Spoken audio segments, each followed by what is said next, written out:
Boa noite. Nesta edição especial do J Mais ABC, você vai rever os principais fatos que marcaram o ano de 2015. Veja o que aconteceu de mais relevante no esporte, na política, na cultura e no cotidiano dos moradores da região.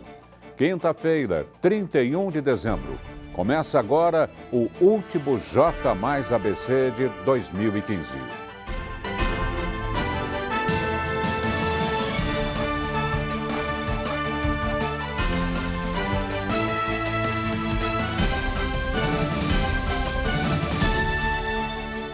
Dia 17 de julho de 2015, o ginasta Arthur Zanetti é recebido com glórias pelo prefeito de São Caetano, Paulo Pinheiro, após retornar dos Jogos Pan-Americanos de Toronto, no Canadá.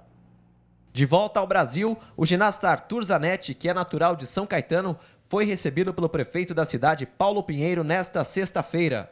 Na última terça-feira, Arthur Zanetti sagrou-se campeão da ginástica artística nos Jogos Pan-Americanos, em Toronto, no Canadá. Ele conquistou medalha de ouro ao atingir a nota de 15,725, ficando em primeiro lugar na prova de argolas. É maravilhoso, pelo menos ver que recebeu homenagem do prefeito, de todos os secretários e vereadores. E é maravilhoso estar voltando para a cidade, né, de onde que eu nasci, sempre treinei. Então agora é aproveitar um pouquinho a família e descansar. A medalha de prata ficou com o americano Donnell Wittenberg e a de bronze com o cubano Manrique Lardouet. Sábado, 7 de novembro de 2015. O Água Santa Clube de Diadema, confirmado na Série A do Paulistão 2016, sofre com a queda da arquibancada de seu estádio, o Inamar. A expectativa é de que os primeiros resultados sobre as causas da queda de parte da arquibancada do estádio do Inamar sejam divulgados nos próximos dias. O local, que está interditado por 10 dias, foi periciado nesta segunda-feira. O acidente, que ocorreu no último sábado por volta das 10 horas da manhã, levou ao chão parte da estrutura da obra de expansão da arquibancada, que comportaria 1.200 lugares. O local também abrigaria a área de imprensa e camarote. No desabamento, 3 operários ficaram feridos, 2 com lesões leves e 1 com a perna fraturada. Cerca de 10 imóveis foram afetados e interditados pela Defesa Civil. O estádio, que é municipal, estava sendo ampliado para atender a recomendação da Federação Paulista de Futebol para o time da cidade, o Água Santa, disputar a Série A1 do Campeonato Paulista de 2016. Com o acidente, o clube corre o risco de ficar fora da disputa. O prefeito de Diadema, Lauro Michels, falou com os jornalistas durante a coletiva de imprensa e explicou que tanto os alvarás como a documentação do estádio e das obras estavam dentro do prazo e em ordem. Prefeitura, todos os trâmites legais que qualquer obra tenha que ter em Diadema, a obra do Água Santa também tem que ter. Tem que lembrar que aquele estádio do Inamar já existia lá. Então aquilo ali não foi feito nada novo. Está sendo feita uma adequação para que a gente possa aí ter os 10 mil lugares exigidos pela Federação Paulista de Futebol. Todas as documentações nós estamos levantando dentro da Prefeitura. O Água apresentou as plantas, toda a parte estrutural, os laudos dos engenheiros, o laudo de bombeiro. Então a Prefeitura está tomando as suas medidas cabíveis administrativas e nunca vai se furtar em fazer o que for necessário. Agora nós vamos aguardar a Polícia Civil Científica dar o laudo segunda-feira, para que a nossa Defesa Civil também possa aí ser embasada para que nós possamos tomar uma atitude. Todos comovidos, né? Então nós fazemos até um apelo. Deixa o Água Santa jogar e mostrar o seu futebol. Não fique cobrando só o estádio. Vamos para o campo, vamos ver quem é o melhor em campo. O esporte é isso. Então a gente precisa ver assim. Durante a mesma coletiva, o presidente do Água Santa, Paulo Cirqueira Farias, lamentou o ocorrido e falou da esperança do time de disputar o campeonato. A obra vem acontecendo dentro de todos os parâmetros, tem acompanhamento de uma empresa, de um engenheiro. Infelizmente, como aconteceu na Copa do Mundo, né, algumas fatalidades em outras arenas, com toda a tecnologia que tinha implantada lá, aconteceram também. E os clubes conseguiram deixar o estádio pronto a tempo da Copa do Mundo. E não vai ser diferente com nós aqui em Diadema. né? Nós vamos, assim que a perícia terminar e a Defesa Civil liberar, nós vamos retirar os destroços que ficaram, vamos implantar arquibancadas modulares fixas e vamos suprir a capacidade que foi num caso aí que veio abaixo, que seria na casa de 1.200 e poucos lugares. Agora, a gente está bastante assim, confiante, né? Numa posição da federação favorável no sentido de realmente a Água Santa estar na 1, fazendo prevalecer não só o regulamento, mas fazendo prevalecer o direito dentro de campo. O Água Santa conquistou os 3 acessos consecutivos dentro de campo com muita lealdade.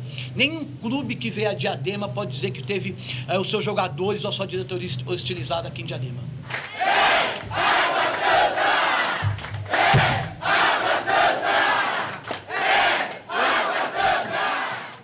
Despedida. 2015 foi o ano em que a técnica de basquete Laís Helena deu adeus à carreira.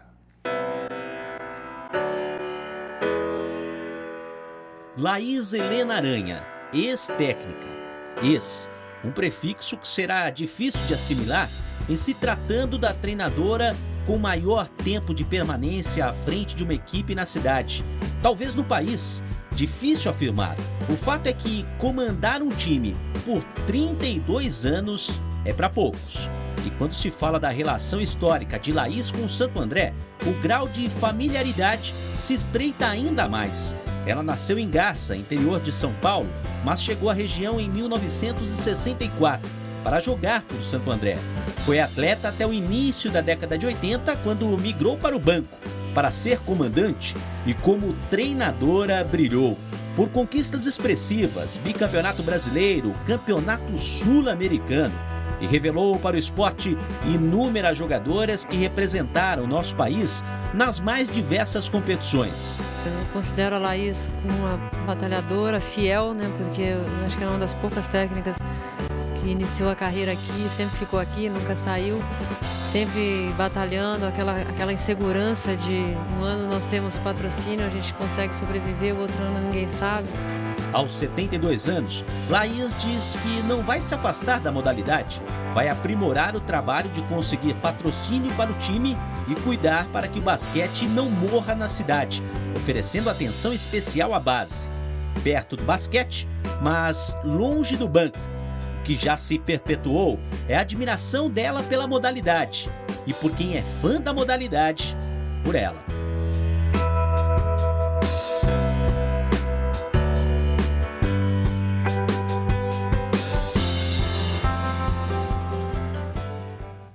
A seguir, o giro político da retrospectiva 2015. E ainda, cegonheiros fizeram barulho na porta da Volkswagen visando impedir demissões. Mosquito Aedes aegypti causa surto de dengue na região. Continue conosco, o J+ABC volta já.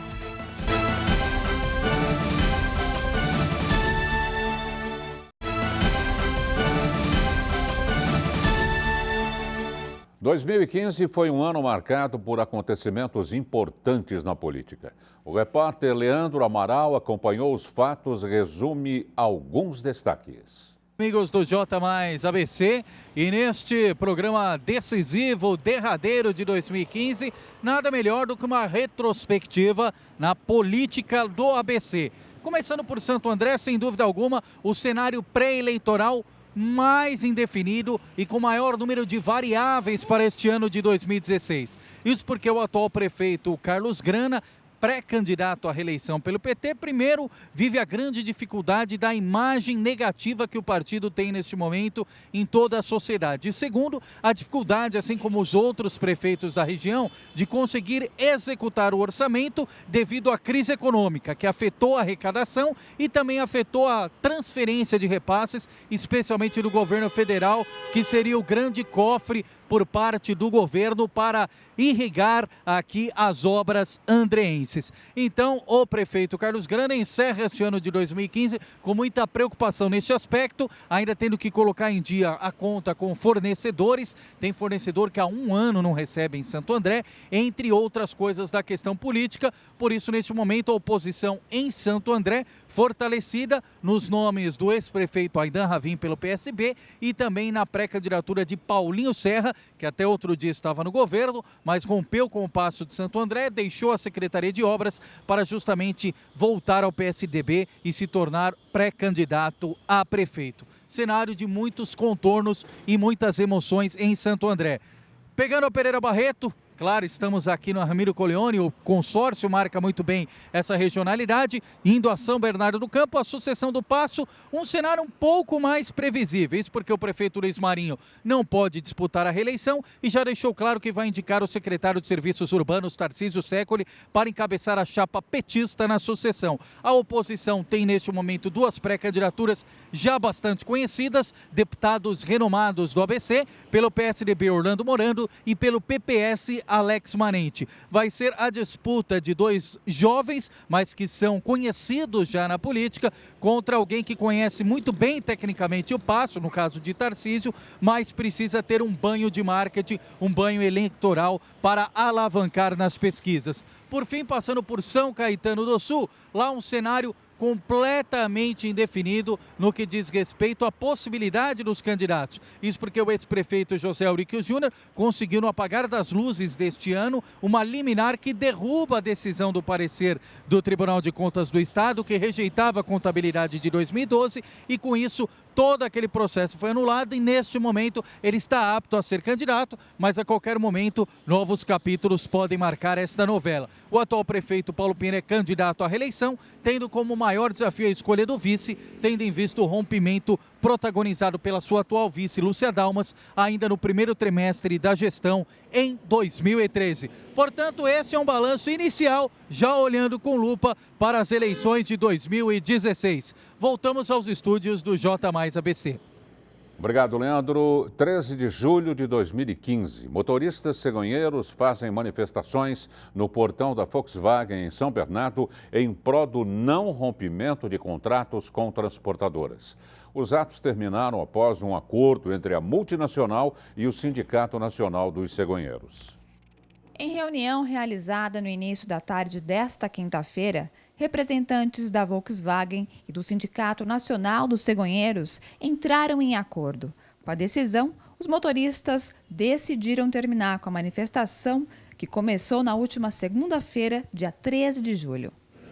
Aí, após todas essas manifestações aí, ela resolveu chamar as empresas de logística, as quais não são alguns, são prestadores de serviço, e solicitou o que ela fez sempre, ao longo desses 50 anos, em todas as crises, ela solicitou uma frente de trabalho para ver o que é possível melhorar em adequação dos automóveis, o que é possível melhorar na qualidade de transporte, eficiência, assim, prazo, essas coisas todas. E nós nunca nos negamos a isso, e dessa vez não foi diferente, concordamos, num outro momento, tratar esse assunto que eles vão discutir lá dentro dessa frente de trabalho e, em troca disso, ela garantiu que nós continuássemos a prestar o serviço que sempre prestamos. Para o vice-presidente do sindicato, a manifestação terminou de forma positiva. Eu avalio assim como positivo e até como de exemplo para outros segmentos aí, que o brasileiro tem que permanecer dessa forma, sempre unido e vigilante, para que, eu não quero dizer que dentro da Volkswagen houve assim uma má-fé, mas que existe uma transportadora aí no país que sim, eu posso afirmar, até porque lá nós tivemos esses 4 dias e a imagem vai provar o que eu estou dizendo, que o brasileiro tem que ficar super vigilante a essa situação, porque nós não aguentamos mais esse tipo de situação no Brasil. E o que o povo esteja sempre atento a isso e reclame, manifeste pacificamente como o cegonheiro fez.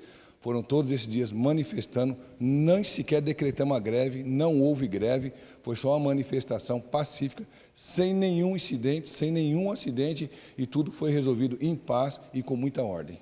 Durante 4 dias, os cegonheiros se reuniram em frente à fábrica da Volks, no quilômetro 23 da rodovia Anchieta, como forma de protesto contra a decisão da montadora de substituir as transportadoras do ABCD por uma única, o que provocaria demissão em massa.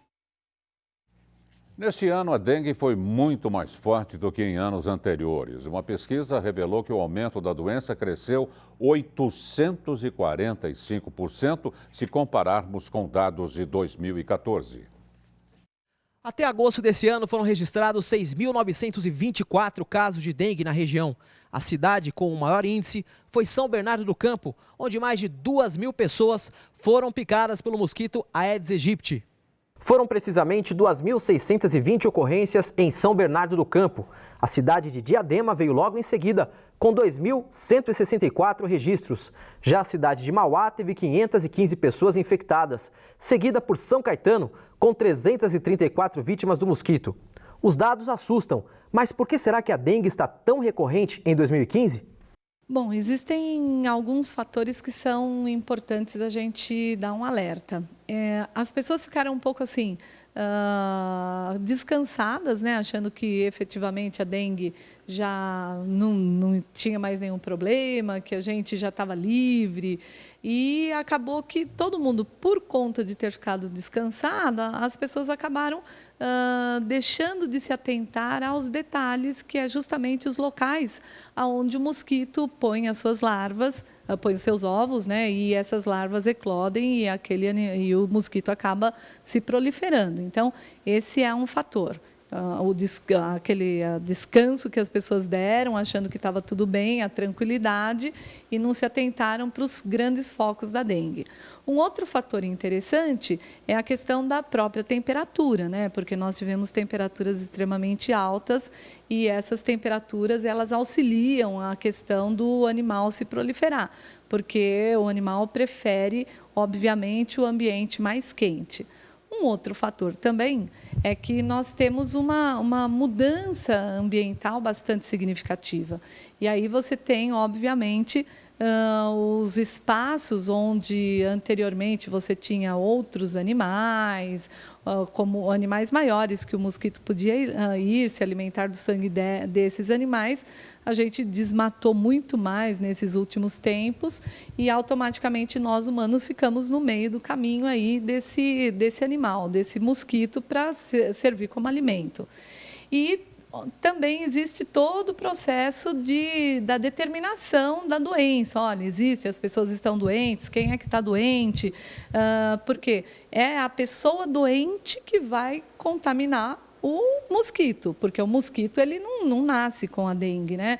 O mosquito não nasce com o vírus, é a pessoa doente que vai contaminar o mosquito. Então, também nós tivemos um pouquinho de, não um descaso, mas assim uma tranquilidade, achando que essa doença já tinha efetivamente sido erradicada. E, ao contrário, né? Nós tivemos um aumento significativo. O jeito, então, é se prevenir ao máximo, manter as caixas d'água sempre fechadas, encher de areia vasos com plantas e nunca deixar entulhos a céu aberto. Quando o assunto é dengue, a responsabilidade se torna coletiva.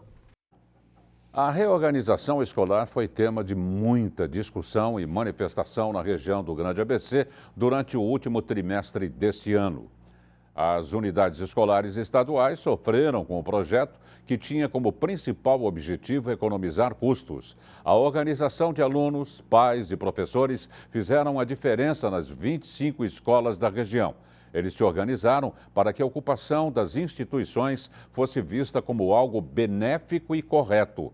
Os alunos se revezavam nas atividades com o objetivo de manter as unidades limpas, mostrando a real intenção do movimento. Motivado pela queda de sua popularidade, o governador Geraldo Alckmin suspendeu o projeto de reorganização da rede estadual de ensino. O objetivo inicial era de fechar 92 escolas, sendo 6 na região. Veja a seguir. Link da TV Mais flagra o instante em que uma moto roubada é abandonada na pista. E ainda, passageiros de micro-ônibus se assustam com roda que se desprende do veículo. Veja também o caso do suposto explosivo amarrado em idoso. Continue conosco, J Mais ABC volta em instantes.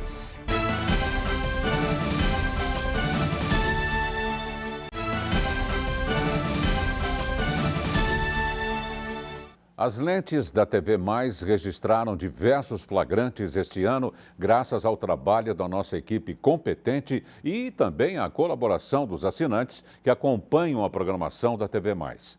Em 18 de setembro, flagramos o instante em que uma moto roubada foi deixada na pista.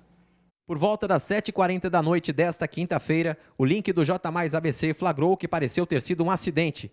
Porém, o que mais chamou a atenção da nossa equipe foi a atitude dos motoristas. Após a moto parar na via, o condutor abandonou o veículo e seguiu a pé até subir na garupa de outra moto. Instantes depois, este grupo de motociclistas se aproximou e carregou o veículo até o acostamento, permitindo assim que o trânsito fluísse normalmente. A redação do J+ ABC entrou em contato com a Polícia Militar e constatou que a moto de placa EHZ 6529 era fruto de um roubo. 11 de setembro, a roda de um micro-ônibus se solta no centro de Santo André, logo após o veículo fazer a curva para a rua Bernardino de Campos. As imagens feitas por um celular mostram os primeiros instantes depois do acidente. A roda dianteira deste micro-ônibus intermunicipal da linha 151 se soltou logo após o veículo fazer a curva para a rua Bernardino de Campos, no centro de Santo André. A roda se soltou do micro-ônibus nesta sexta-feira por volta do meio-dia, exatamente neste trecho da Bernardino de Campos. Após a peça se soltar do veículo, ela foi parar a cerca de 50 metros daqui, próximo àquela farmácia. O coletivo foi guinchado cerca de meia hora depois do acidente, que não deixou feridos. A redação da TV Mais procurou a MTU, a Empresa Metropolitana de Transportes Urbanos de São Paulo, para comentar o ocorrido, mas até o momento não teve resposta. Depois, a MTU, Empresa Metropolitana de Transportes Urbanos, disse que vistoriou todos os seus veículos. 18 de setembro, suposto explosivo amarrado em idoso mobiliza a polícia em Santo André. A polícia acompanhando o início da tarde desta sexta-feira, uma ameaça de bomba em frente ao cemitério Assunção, em Santo André. De acordo com os policiais, um homem que estava dentro do veículo onde estava o artefato disse ter sido sequestrado pela manhã e solto pelos criminosos por volta do meio-dia. Ele teria sido arrebatado, sequestrado aqui próximo, inclusive aqui próximo à Assunção, teria sido levado para algumas ruas do município, teria ficado rodando durante algumas horas nesse município com os indivíduos e que em determinado momento ele recebeu orientações para vir para um local próximo a esse daqui, mas que ele acabou, por uma questão própria, estacionando nesse local que é no interior do cemitério e foi onde foi feito o acionamento da Polícia Militar. A vítima, identificada como José Luiz de Faria Neto, estava amarrada com os fios no pescoço que estavam conectados embaixo do banco do carro. Os criminosos também deixaram uma carta junto à vítima, onde haviam orientações que o homem deveria seguir, como não se mexer em nenhum momento. Ao final do documento, os criminosos também deixaram um recado para os policiais do GAT. De lembranças ao pessoal do GAT, eles irão fazer jus aos seus salários. Depois do trabalho realizado pelo GAT, foi constatado que os fios não estavam ligados a nenhum artefato explosivo. Na verdade, a varredura do esquadrão de bombas não localizou nenhum artefato. Localizou somente os fios que ligavam o pescoço do senhor que foi vítima à parte do veículo embaixo do banco do passageiro e do banco do motorista. Ele deu algumas informações contraditórias, até por conta do estado de choque que ele se encontrava.